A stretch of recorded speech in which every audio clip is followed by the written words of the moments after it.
اللہ نے علماء دیوبند کو چن چن کے ہیرے دیے ہیں۔ ہمارے علماء دیوبند کو اللہ پاک نے گلدستہ بنایا۔ آپ جانتے ہیں گلدستے میں اور پھول میں کیا فرق ہے؟ پھول اکیلا ہوتا ہے، کئی پھولوں کی جماعت دیکھنی ہو تو گلدستے کو دیکھ لو۔ گلدستے میں سب پھول ہوتے ہیں۔ حضرت مولانا محمد قاسم نانوتوی آپ کو پتہ ہے کن کی اولاد میں ہے؟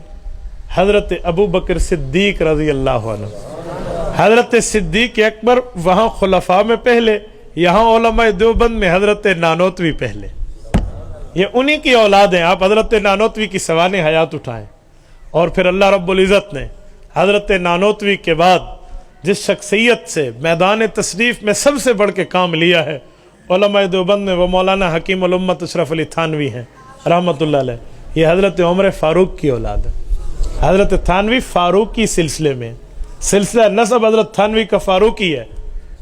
پھر اس کے بعد ہمارے شبیر احمد عثمانی رحمۃ اللہ علیہ علماء دیوبند میں، مولانا ظفر احمد عثمانی رحمۃ اللہ علیہ، حضرت مولانا عزیز الرحمن عثمانی فتاوی دارالعلوم دیوبند والے، حضرت مولانا مفتی محمد شفیع عثمانی رحمہم اللہ، یہ حضرت عثمان کی اولاد سے ہیں۔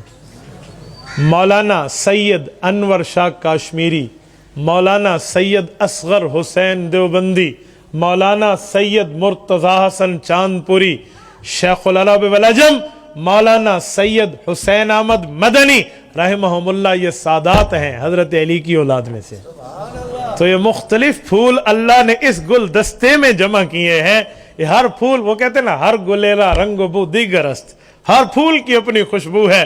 آپ چاندی اور گلاب کو اکٹھا رکھ کے سونگو، ایک دوسرے سے ملتی نہیں ہے، خوشبو اپنی اپنی دیتے ہیں۔